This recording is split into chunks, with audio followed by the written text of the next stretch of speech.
Students अस्सलाम वालेकुम। आज हम पढ़ेंगे फिशर प्रोजेक्शन यानी कि are S configuration in Fisher projection. तो फिशर प्रोजेक्शन जो है वो क्या है कि एमिल फिशर एक साइंटिस्ट था जिसने जो है 3D स्ट्रक्चर को कन्वर्ट किया 2D स्ट्रक्चर में, यानी कि जो 3 डायमेंशनल स्ट्रक्चर थी जो स्पेस में थी उसको देखकर उसको कन्वर्ट किया इनटू दी 2 डायमेंशनल स्ट्रक्चर जो हम आसानी से इस बोर्ड पर लिख सकते हैं। यानी कि आज जो हमारा टॉपिक है जो हम पढ़ेंगे डिस्कस करेंगे फिशर प्रोजेक्शन यानी कि are S configuration in Fisher projection. तो सबसे पहले ये जो एमिल फिशर था, एमिल फिशर इन्होंने ये फिशर 1891 तो ये क्या क्या है कन्वर्ट दी 3D स्ट्रक्चर 3D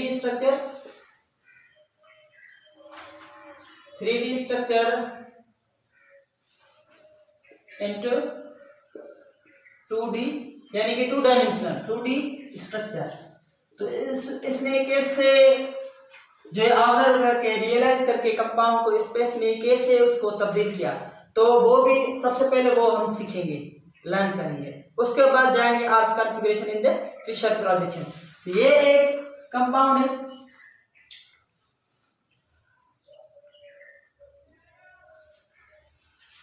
ये 3D स्ट्रक्चर है इस कंपाउंड में, यानी कि ब्रोमीन, फ्लोरीन और ये क्लोरीन और ये हाइड्रोजन।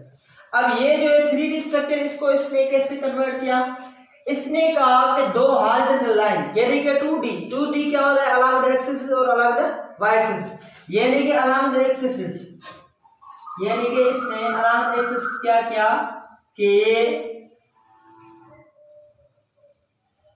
हॉरिजॉन्टल लाइंस बनाई, horizontal lines along the Y axis क्या बनाई, हॉरिजॉन्टल लाइंस। ये हॉरिजॉन्टल लाइंस हैं, हॉरिजॉन्टल लाइन। और ये जो है ये है अलोंग द एक्स एक्सिस में क्या है कि वेज है, ये वेज है और ये क्या है कि ये डैश है, यानी कि डैश पोजीशन जो थी वो अलोंग द वाई एक्सिस यानी कि वर्टिकल में, ये वर्टिकल है, इसको हम ऐसे भी लिख सकते हैं यानी कि ये वर्टिकल और ये हॉरिजॉन्टल यानी कि इसको हम ऐसे भी लिख सकते हैं आर। तो ये है यानी हम इसको ऐसे ही लिखेंगे, लेकिन आपको ये याद करना है कि ये जो वर्टिकल लाइन है वो क्या होगी, वो डैश होगी, जो हॉरिजॉन्टल लाइन होगी वो क्या होगी, वो वेज होगी। वेज यानी कि आउट ऑफ द, ये जो वेज है यानी कि out of the plane, out of the plane. तो ये जो डैश है ये क्या है इनटू द प्लेन, ये इनटू द प्लेन है और ये क्या है ये। तो अब इस 3D को हम कन्वर्ट करेंगे इस फॉर्म में, यानी कि ये फॉर्म और ये बात सेम है, इसको हम बस एक दफा ही जान लेंगे कि अलोंग द हॉरिजॉन्टल जो होगा वो क्या होगा, वेज होगा, और जो वर्टिकल होगा वो क्या होगा, वो हमारा होगा डैश। तो ये है यानी कि डैश क्या है इनटू द प्लेन और वेज क्या है कि आउट ऑफ द प्लेन, ये वेज है आउट ऑफ द प्लेन, ये डैश है इनटू द प्लेन। इसको अब मैं रिमूव करता हूं, आप अपनी स्क्रीनशॉट लें या लिख सकते हैं तो लिखें, क्योंकि ये एक कार्बन होगा या कोई ना कोई सेंटर होगा कायरल सेंटर। तो ये है हमारा फॉर्म 2D स्ट्रक्चर का। तो 2D स्ट्रक्चर के लिए हम जाएंगे तो कैसे इसको कन्वर्ट करें, ये जो एटम है या जो भी ग्रुप होंगे उनको हम कैसे लिखेंगे, किसको कहां पर लिखेंगे वो भी आते हैं, लेकिन ये जो है आप क्लियर कर दिए, हम ऐसे ही लिखेंगे। अब इसे इसको हम ऐसे ही लिखेंगे। तो मैं इसको मिटा रहा हूं और इसको दोबारा से लिखूंगा कि कैसे लिखना है किसी एटम को कहां पर। तो ये है, इसको कन्वर्ट किया है इसने, तो इसको ऐसे कन्वर्ट किया है, यानी कि ये जो ये इसमें कन्वर्ट होगा। अब जो एटम्स हैं वो कहां पर रखने हैं तो 4 वैलेंसी 1 2 3 4 या 1 2 3 4 हम कैसे करें। अब जो आपको जो है आप यहां पर आ जाएं, आप अपने आप को यहां पर ले आए, यानी कि ले आए, और ये आपकी, ये आप क्या है, ये आप खड़े हुए। तो अभी आप यहां से देख लें ये यानी कि आपकी ये जो आई साइट है वो यहाँ पर जा रही है। तो अब देखेंगे आपके ये जो आपके राइट हैंड साइड है इनको देखें, इनको नहीं देखें, ये जो क्लोरीन और हाइड्रोजन इन दो सारे लाइन को नहीं देखें, आप देखें डैश को और ये जो वेज है इनको देखें। तो आप यहाँ पर आ जाएं, इनको देखेंगे, जो राइट पर होगा वो यहाँ पर, यानी कि ये जो दो हैं, जो डैश है और जो वेज पर है वो अलोंग द हॉरिजॉन्टल लाइन पे आएंगे, अलोंग द हॉरिजॉन्टल लाइन। यानी कि आप देखेंगे कि जो राइट में है, आपके राइट में ये है, राइट में, तो आप क्या करेंगे, ये राइट में आप इधर लिखेंगे फ्लोरीन, आपने इधर लिखा, तो ये जो ब्रोमीन है आपके लेफ्ट में, तो ये आप ब्रोमीन इधर लेफ्ट में लिखेंगे। यानी कि आप यहाँ पर आ जाएं और देखें कि कौन राइट में है, लेकिन इनको देखेंगे, इनको नहीं देखेंगे, देखना कि कोई जो वेज पर होंगे और जो डैश पर होंगे, तो इनको देख लिया, जो राइट में वो राइट में, जो ब्रोमीन लेफ्ट में आपके लेफ्ट में, यानी कि ये आपकी तरफ आ रहे हैं, ये आपकी तरफ आ रहे हैं, यानी कि ये आपको हक करने के लिए आपकी तरफ आ रहे हैं। तो ये आपने लिख लिया। अब क्या है कि ये जैसे है, जो ऊपर है उसको ऊपर, जो नीचे है उसको नीचे, यानी कि हाइड्रोजन नीचे। अब क्या करेंगे, अब नंबरिंग देंगे, अब क्या करेंगे, अब नंबरिंग देंगे, यानी कि आपने इसी तरह से कन्वर्ट करना है, यानी इधर आ जाए और इधर देख लें कि कौन राइट है और कौन लेफ्ट है, तो इधर आके आप ये कन्वर्ट करें और उसके बाद नंबरिंग दी। तो फर्स्ट ऑफ ऑल जो ब्रोमीन है 1, जो क्लोरीन है 2 और फ्लोरीन 3 और ये, तो आप इसको क्या है कि इसको आप चेंज करें 1 2 3 4, तो ये क्या आ गया, ये आपका आ गया क्लॉकवाइज डायरेक्शन। तो ये आपका क्या है, ये क्लॉकवाइज डायरेक्शन है। लेकिन आपको एक और बात भी याद रखनी है कि ये जो है ये क्या है, अलोंग द वाई एक्सिस, या हम कह सकते हैं कि अलोंग दी वर्टिकल लाइन पर। अगर फोर्थ प्रायोरिटी इधर आ रही है, यानी कि फोर्थ प्रायोरिटी जो है वेज से नहीं, ये जो है वेज है, ये वेज पोजीशन है, इस पर नहीं आ रही, अगर ये जो है ये आ रही है आपकी अलोंग द वर्टिकल लाइन पर आ रही है, यानी कि आपकी ये आ रही है डैश पर, तो आप जो भी आपका आंसर आए वही सेम करेंगे, यानी कि वही सेम करेंगे, यानी कि ये जो क्लॉकवाइज है उसको हम आर कहते हैं, तो ये आर है, इसकी कॉन्फ़िगरेशन जो है वो आर कॉन्फ़िगरेशन होगी, इस कंपाउंड की, इस मॉलिक्यूल की, इस कंपाउंड की आर कॉन्फ़िगरेशन होगी। अगर ये क्या है, ये जो फोर्थ प्रायोरिटी है वो comes on the dash position, dash position means के ये वर्टिकल पर आ रही है, यानी कि ऐसा हमने लिखा था पहले कि ऐसे बताया था मैंने। अगर ये जो फोर्थ प्रायोरिटी है ये अलोंग द डैश पर आ रही है, तो जो जवाब आएगा वो सेम आएगा आपका, यानी कि इसको कोई भी चेंज नहीं करेंगे। तो ये हो गया H, और ये क्लोरीन है, और ये क्या है, ये फ्लोरीन है, ये ब्रोमीन। तो ये जो फोर्थ प्रायोरिटी है which comes on the dash position, तो आपका जो भी आंसर आएगा वो आप वो ही लिखेंगे।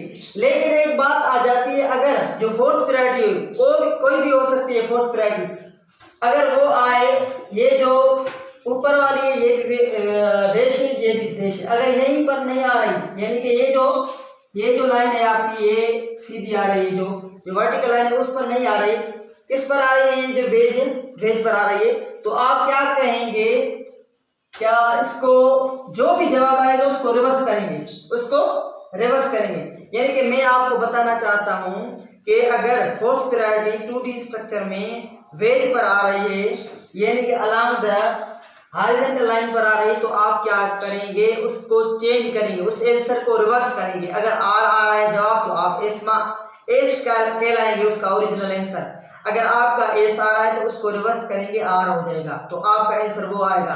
अगर आपकी fourth priority which comes on the wedge position, तो आप ऐसे ही करेंगे, सिंपल बात है, कोई भी इतनी बात नहीं है डिफिकल्ट। तो ये है, और एक दूसरा एग्जांपल भी हम कर रहे हैं, वो क्या है, वो ये है कि ये अगर ये आ जाए आयोडीन, क्लोरीन और ये ब्रोमीन और ये OH, अगर ये आपका आ जाए तो इसको भी चेंज करेंगे आप, इसको भी इसी तरह लिखेंगे। तो क्या करना है, सबसे पहले आपको ये इधर आना है, अपने आप को इधर ले आए, इधर ले आए अपने आप को, और इधर देखें कि इस पर जो राइट ये यहाँ पर साइड लगाई, तो अपनी आई साइड जो यहाँ पर ले आए, तो आपको जो राइट हैंड साइड में इनको देखना है, सिर्फ इनको नहीं, इनको देखना है। तो ब्रोमीन राइट पर है तो ये राइट पर ब्रोमीन, ये जो OH है ये आपका लेफ्ट में आ रहा है तो ये लेफ्ट में। ये नहीं कि आप जो है सिर्फ और सिर्फ वेज और डैश पोजीशन को देखेंगे, बाकी जो ये दो है सारे लाइन उनको आप देखेंगे कि क्लोरीन ऊपर है तो क्लोरीन ऊपर, आयोडीन नीचे तो आयोडीन नीचे। अब नंबरिंग में आयोडीन की 1 होगी, ब्रोमीन की 2 होगी, और ये जो क्लोरीन है ये 3 है, ये जो OH है ये 4 है।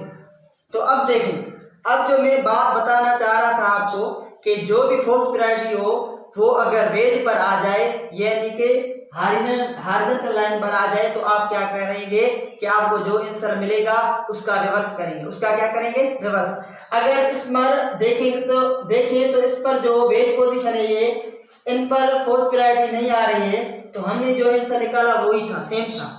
लेकिन अब देख रहे हैं कि ये जो हॉरिजॉन्टल लाइन है यानी कि ये जो डैश पोजीशन है ये जो वेज पोजीशन है, वेज पोजीशन यानी कि अलोंग द हॉरिजॉन्टल, तो इसके ऊपर फोर्थ प्रायोरिटी OH ग्रुप आ रहा है। तो हम क्या करेंगे, अब जो भी आंसर आएगा उसका रिवर्स करेंगे, तो ये 1 है, ये 2 है और ये 3 और ये 4, तो 1 2 3 और 4। ये क्या है? ये हमारी डायरेक्शन क्या है? ये हमारी काउंटर क्लॉकवाइज है। तो ये आंसर जो है इसका होगा एस, इसका एस होगा। लेकिन हमें जो है वो रूल बता रहा है कि जो OH ग्रुप है जो फोर्थ प्रायोरिटी है which comes on the wedge यानी कि अलोंग द, ये जो है वेज यहाँ पर यानी कि वेज मैंने बताया, इसको आप नहीं देखें, सिर्फ और सिर्फ वेज पोजीशन को देखें, उसको रियलाइज करें। तो ये अलोंग द हॉरिजॉन्टल पर आ रही है फोर्थ, तो उसका जवाब रिवर्स आ जाएगा, यानी कि हमारा जवाब जो एस है वो नहीं है, उसके रिवर्स है। रिवर्स क्या है? आर है। तो इसका जवाब क्या है? इसका जवाब आर है, एस नहीं है। एस क्यों नहीं है? एस इसीलिए नहीं है क्योंकि fourth priority comes on the wedge position. तो यही है एग्जांपल, और दूसरे भी एग्जांपल कर रहे हैं हम। बात उठा दो नहीं है?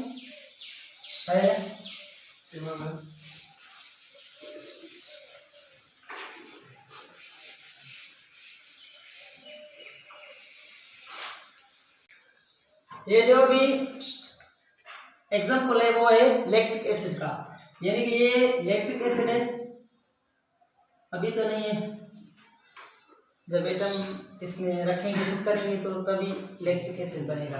तो ये जो है ये OH और ये यहाँ हाइड्रोजन और ये COOH, ये COOH और ये CH3, ये लैक्टिक एसिड है। इसको हम चेंज करेंगे इनटू द 2D स्ट्रक्चर यानी कि अकॉर्डिंग टू फिशर प्रोजेक्शन। तो ये जो है हमारा राइट पर आ रहा है, जो मैंने आपको बताया, तो हाइड्रोजन ये राइट पर आ रहा है और ये OH यहाँ पर आ रहा है हमारा, और COOH ये हमारा यहाँ पर आ रहा है, और ये CH3 ये इधर आ रहा है। तो ये जो है इसको हम देखेंगे कि इसकी जो कॉन्फ़िगरेशन है वो क्या होगी। सबसे पहले तो नंबरिंग स्टार्ट करेंगे। मैंने आपको पहले भी लेक्चर में बताया था कि नंबरिंग जो है वो कैसे देनी है, जो priority CIP rule. According to CIP rule जो ऑक्सीजन है इसका देखिए, ऑक्सीजन का एटॉमिक नंबर ज्यादा होता है तो ऑक्सीजन इज 1, और अब देखिए इसमें भी कार्बन है और इसमें भी कार्बन है, तो इसका भी एटॉमिक नंबर क्या है? 6, इसका भी 6 है। लेकिन जो सेकंड एटम है, नेक्स्ट एटम है, उसको देखेंगे तो उसमें ऑक्सीजन है और इसमें हाइड्रोजन है। तो अभी क्या है, जो ऑक्सीजन ज्यादा है ऑक्सीजन को दूसरा नंबर, और ये तीसरा हो जाएगा और ये 4 हो जाएगा। लेकिन 4 को अभी आपको इसको जो है ना, इसको आप यानी कि अपने दिमाग में नेगलेक्ट करें, नेग्लिजिबल समझें। और ये जो 1 2 3 ये यहाँ पर आ रहा है, तो ये क्या है, ये कौन सी डायरेक्शन में मूव कर रहा है? जो हमारा एरो है वो मूव कर रहा है इनटू दी क्लॉकवाइज में, यानी कि ये क्लॉकवाइज में मूव कर रहा है। तो क्लॉकवाइज में तो मूव कर रहा है, लेकिन हमें जो फोर्थ प्रायोरिटी उसको भी देखना है। तो fourth priority comes on the wedge position, यानी कि ये जो हमारी हॉरिजॉन्टल है वो वेज है। तो इसका आंसर जो भी आएगा उसका रिवर्स जवाब होगा, यानी कि इसका जो आंसर है वो अभी क्लॉकवाइज में आ रहा है, लेकिन ये आर नहीं है, ये आर नहीं। क्यों नहीं है? कि fourth priority comes on the wedge position, ये जो है ये एस हो जाएगा, यानी कि हम लिखेंगे कि this is the S lactic acid, S lactic acid. ये हो गया आपका फिशर प्रोजेक्शन। तो इसको एक लेक्चर में बनाऊंगा कि फिशर प्रोजेक्शन जो है उसकी जो ये जो 2D स्ट्रक्चर है उसको हम कैसे इसमें कन्वर्ट कर सकते हैं। सबसे पहले तो इसको हम कैसे कन्वर्ट कर सकते हैं, तो इसको कन्वर्ट करने के लिए यानी कि इसको कन्वर्ट इसमें कैसे करेंगे वो इंशाल्लाह नेक्स्ट लेक्चर में। ठीक है।